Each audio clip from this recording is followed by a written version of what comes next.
The Crown Clash event is coming up in Pokemon Go, and it features a brand new Pokemon and some really dope looking costume Pokemon. And by the end of this video, you'll know everything the event has to offer and the best tips to help you make the most of it. So the event does take place from May 10th at 10 AM until the 18th at 8 PM local time. But what exactly does this event have to offer? King Gambit will be being released into the game, and this is the evolved form of Bisharp, which evolves from Pawniard, but it isn't the easiest evolution to do. So in order to evolve Bisharp into King Gambit, you first need to make Bisharp your buddy, and then you need to defeat 15 Dark or Steel type Pokemon in raid battles. The Bisharp itself doesn't need to do the battling, it just needs to be set as your buddy. So this evolution will definitely take some time for free to play players. Not only this, but keeping with the crown theme of the event, Nidoking and Nidoqueen wearing crowns will be making their Pokemon Go debuts, and they can be shiny. For the bonuses, you'll get 2 times evolution XP, you'll have an increased chance to encounter shiny Nidoqueen wearing a crown, shiny Nidoking wearing a crown, shiny Slowpoke, shiny Combee, and shiny Litleo. And catching Slowpoke may award a King's Rock. There will be event-themed field research tasks rewarding encounters with event-themed Pokemon, there'll be collection challenges rewarding XP, Stardust, and a Pawniard encounter, and there is also something a little bit different about this collection challenge. Once you've completed the collection challenge, if you are level 31 or higher, you will get a guaranteed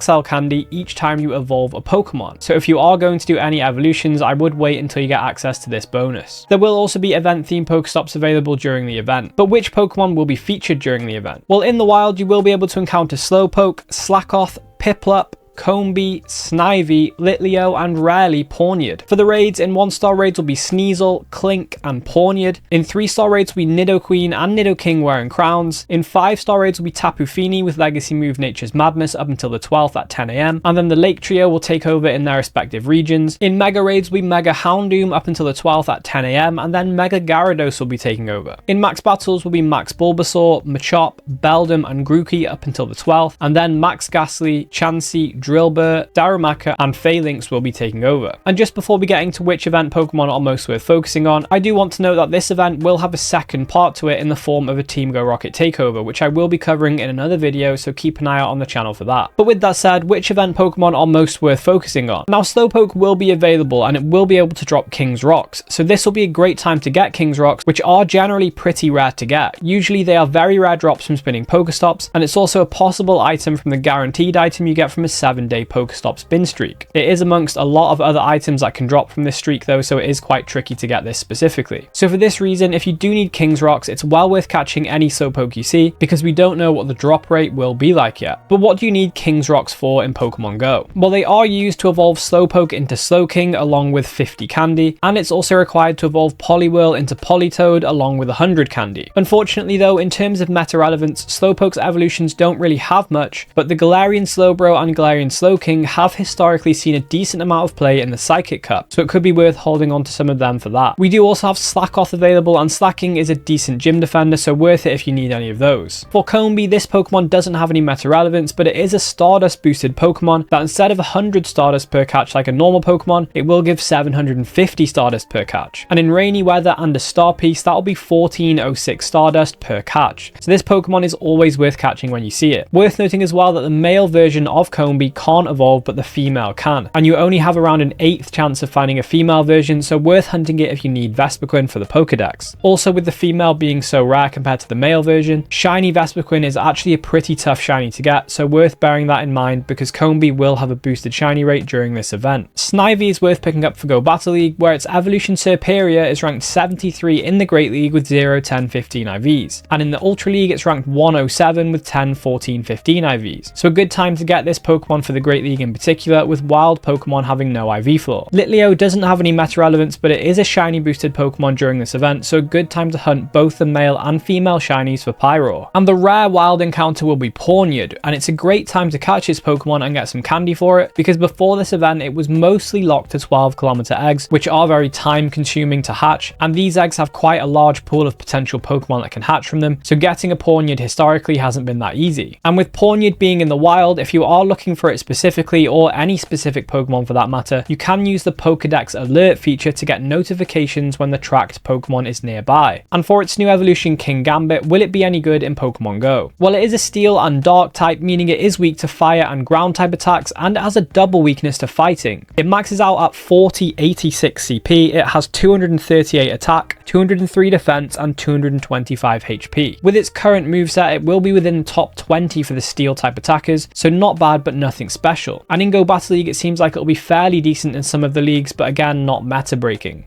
Its evolution requirement is also quite a lot, but during this event, if you are looking to evolve it soon, the 1-star raids, Sneasel, Clink, and Pawniard will be good ones to do because they are all easily soloable and they will count towards the 15 Steel or Dark types defeated in raids. If you are a free-to-play player, doing one of these each day is your best bet with your free pass. Or if there happens to be a Dark or Steel type raid day in the future, that'll be a good time to get some of these done because you do get 5 free raid passes on those days. Failing this, we do have the crown forms of both Zacian and Zamazenta coming to Pokemon Go for GoFest, and they both have Steel typings, so they could be good targets to help with this evolution. For the raids, Sneasel will be in 1-star raids, and its evolution Weavile is the 19th best Dark type attacker with Snarl and Foul Play, and it's the 19th best Ice type attacker with Ice Shard and Avalanche. And as a Shadow, its performance as a raid attacker is even better. It's the 8th best Dark type with Snarl and Foul Play, and the 8th best Ice type with Ice Shard and Triple Axle. In 3-star raids, both Nidoqueen and Nidoking with crowns will be available, and I would recommend raiding both of these because they are rare costume variants that have no guarantee of returning to the game in the future. Not only that, but they do have boosted shiny rates for this event, so a great time to hunt the rare shinies if you want them. And out of the two, Nidoqueen has the most relevance because it is ranked 77 in the Ultra League with 0, 14, 15 IVs. For the 5-star raids, we have Tapu Fini, and it is the 22nd best Fairy type attacker with Water Gun and legacy move Nature's Madness, which it will have when caught from these raids. And in Go Battle League, it's ranked 43 with 1, 13, 15 IVs in the Ultra League, and it's ranked 66 in the Master League. Unfortunately, the Lake Trio don't have any meta relevance, but if you do need them for the decks or if you're shiny hunting, then it is worth raiding them. And remember, you can remote raid the ones that aren't in your region. So for Azelf, it has a raid CP of 44,972, and the 100% IVs are 18, 34, and 2293. For Mesprit, it has a raid CP of 41,887, and the 100% IVs are 17, 47, and 2184. And lastly, for Uxie, it has a raid CP of 35,356, and the 100% IVs are 1442 and 1803. All three of these are psychic types, and therefore they are weak to bug, ghost, and dark type attacks. The best counters are Dawnwing's Necrozma, Mega Tyranitar, Shadow Tyranitar, Mega Absol, Mega Gengar, Mega Houndoom, Shadow Chandelure, Mega Banette, Shadow Absol, and Shadow Weavile. And for budget counters which are generally easier to obtain and to power up, I would recommend Tyranitar, Hydreigon, Absol, Incineroar, Chandelure, and Weavile. I would recommend 2+ trainers for Azelf and Mesprit, and 3+ for Uxie. Remember to party up if you can, and whichever of the Lake Trio is available in your region, you will be able to get one as an encounter through Go Battle League win rewards if you are ranked 20 or higher. For the Mega Raids, Mega Houndoom will be available, and it is the 15th best Fire type attacker with Fire Fang and Flamethrower, and it's the 4th best Dark type attacker with Snarl and Foul Play. So if you don't have access to Mega Tyranitar or Mega Absol, then this is a good one to get as a Dark type attacker. And if you raid this one, it will also help out with Kingambit's evolution. We then have Mega Gyarados in Mega Raids, and before I get into its meta relevance, it is worth raiding to get an instant encounter with Gyarados, especially if you are a newer player, because it does take 400 Magikarp candy to evolve Magikarp into Gyarados, which can take a while to get. And Mega Gyarados is the 5th best Water type attacker with Waterfall and Hydro Pump, and it's the 6th best Dark type attacker with Bite and Crunch. And Gyarados itself is ranked 40 in the Master League. Mega Gyarados has a raid CP of 47,142, and the 100% IVs for Gyarados from these raids are 1937 and 2422. Mega Gyarados is a Water and Dark type, therefore it is weak to Fighting, Bug, Grass, Electric, and Fairy type attacks. The best counters are Mega Lucario, Mega Sceptile, Mega Heracross, Keldeo, Mega Gardevoir, Kartana, Shadow Raikou, Lucario, Shadow Sceptile, and Shadow Conkeldurr. And for budget counters, I would recommend Lucario, Hisuian Decidueye, Meowscarada, Breloom, Conkeldurr, and Rillaboom. I would recommend 2+ trainers for this raid, and remember it does require 300 Mega Energy to Mega Evolve a Gyarados for the first time, which will take at least 2 raids to get, but once you've Mega Evolved a Gyarados for the first time, you can then walk any of your Magikarp or Gyarados as your buddy to get more Mega Energy. And briefly for the max battle Pokemon, Max Bulbasaur is a good one to pick up for candy for G-Max Venusaur, which is the best grass type attacker for max battles currently. This one will also be helpful for max Suicune battles at the weekend. And it could be worth getting Max Machop as well when you see it, so you can have more candy to power up G-Max Machamp when it comes to the game later on in the month, which will be the best fighting type attacker. Max Beldum is also one of the best Pokemon for max battles at the moment. It's the best steel type attacker with Bullet Punch and Meteor Mash, and it's also a decent tank with its relatively high defense. And outside of max battles, Metagross is the third best steel type attacker, and as a shadow it's the second best steel type and the 10th best psychic type. It does also have a mega coming at some point in the future, so worth keeping that in mind. I would also recommend going for Max Grookey because Max Rillaboom is a good alternative to G-Max Venusaur as a grass type attacker, and G-Max Rillaboom will be the best when it comes to the game, so candy is always worth getting for it. Max Ghastly is also a good target because Max Gengar is the best ghost type attacker outside of G-Max Gengar, and if you do have access to G-Max Gengar, it is one of the strongest attackers even if it just does neutral damage, so worth getting candy for it. Max Chansey is worth picking up because Max Blissey is a really strong general healer and tank, so well worth investing in. And outside of max battles, Blissey is the best gym defender. We also have Max Drillbur available, and Max Excadrill is a really good Pokemon for max battles. It does have a great typing and access to 0.5 animation fast attacks, making it a strong tank, and its high HP means it's good as a healer as well. It's also the best ground type attacker for max battles currently. And outside of max battles, it's a strong raid attacker as a shadow, where it's the 6th best steel type attacker with Metal Claw and Iron Head, and it's the 8th best ground type with Mud Slap and Scorching Sands. Max Darmanitan is a great target because it is the best fire type attacker for max battles outside of G-Max Charizard, so a great budget option. Now for whichever Pokemon you do decide to focus on during this event, they will most likely be pretty useless unless you power them up, and for that you do need a lot of candy. So here are the best ways to maximize on candy during this event. So it's worth completing the collection challenge as soon as you can, because once you've done this you can unlock a bonus that will reward 1 XL candy for each evolution you do. Outside of this, you can always use Pinap Berries to increase candy gains, and you can Mega Evolve a Pokemon to get more candy, Candy XL and XP per catch. And there are quite a few options for Mega Evolution during this event. Firstly, you could revert Kyogre into its primal form because this will boost Slowpoke, Piplup and Combee. And Primal Groudon on the other hand will boost Snivy and Litleo. But if Pawniard is your target to have enough candy to evolve Bisharp, then I would recommend Mega Evolving Steelix, Scizor, Mawile, Aggron, Lucario, Gyarados, Houndoom, Tyranitar, Sableye or Absol. And remember to pick whichever Pokemon you have at the max Mega level to get more candy, XP and chance for Candy XL. It's also worth noting you do get a guaranteed XL candy per trade this season because of the seasonal bonus. So it's a good time to be trading and working on your Platinum Gentleman and Pilot medals. And if you're going to do any 5-star raids, I would recommend doing so during raid hour because you will get a guaranteed rare Candy XL for catching a 5-star raid boss during raid hour. This is due to another seasonal bonus. And if you didn't know, rare Candy XL is actually very important because it can be turned into XL candy for any Pokemon of your choice. And this is probably the most accessible it's been in the game so far. So it's well worth doing 5-star raids during raid hour this season, and this will help you progress your Platinum Rising Star and Battle Legend medals. And the raid hours during this event are the Lake Trio on the 12th at 10 AM in their respective regions. You'll also get more candy by increasing the amount of Pokemon you catch in a given time. So methods like quick catching, having catch assist from your buddy, and utilizing Origin Palkia's Spatial Run Adventure effect to increase encounter radius can all help you get more catches. Also, some settings can help speed up your gameplay and your catching. In the advanced settings, firstly you can turn on Remember Last Use Pokeball. This is especially helpful when you want to use Great or Ultra Balls instead of Pokeballs, because it means each time you encounter another Pokemon, you will bring out a Great or an Ultra Ball at the start of the encounter, instead of starting with a Pokeball and then having to swap out to it each time. Selecting native refresh rate can also give you smoother gameplay because the refresh rate won't be capped by the game, it will be based on your phone. This, however, may drain your battery quicker. Now, candy is very useful, but to use it to power up Pokemon, you do also need some Stardust. And whilst there are no Stardust bonuses for this event, there are some ways you can maximize on Stardust. Firstly, like I mentioned before, Combee will be a common spawn and it is a Stardust boosted Pokemon, so always worth catching. Not only that, but you can get some Stardust and XP for taking part in Pokestop showcases, and if you happen to win, you can get premium items like Star Pieces and Lucky Eggs, which you can then use to get more Stardust and XP later down the line. And you can also make some big XP during this event. So the 2x XP evolution for this event does give us the opportunity to get a lot of XP through a certain trick. So some Pokemon only require 12 candy to evolve, Pokemon like Caterpie, Weedle, Wurmple, etc. So a good strategy is to keep all of those Pokemon you catch when you get them, and then evolve them during events like this, which offer 2x evolution XP with a Lucky Egg active. However, to take this even further, there are also Pokemon that require no candy to evolve. So Pokemon such as Haunter, Kadabra, Shelmet, Carablast as examples can be traded to reduce their candy evolution cost to 0. So it's worth mirror trading as many of these as you can and then evolving evolving them during this event with a lucky egg active. This can really help you level up faster, but when it comes to levels past 40, you do need to complete challenges as well to gain some XP to progress. And to get to level 49, you do need 35 platinum medals, and here are some that are most worth focusing on during this event in particular. With the Candy XL bonus for evolution and the 2x evolution XP, it's a good time to evolve a lot of Pokemon with a lucky egg active and work on your Scientist platinum medal. And taking part in Pokestop showcases and winning will help you progress your platinum showcases star medal, which is the only way to get an encounter with PhD Pikachu. And if you want to know what else is going on in May in Pokemon Go, then I recommend checking out this video on the screen now, and I'll catch you in the next one.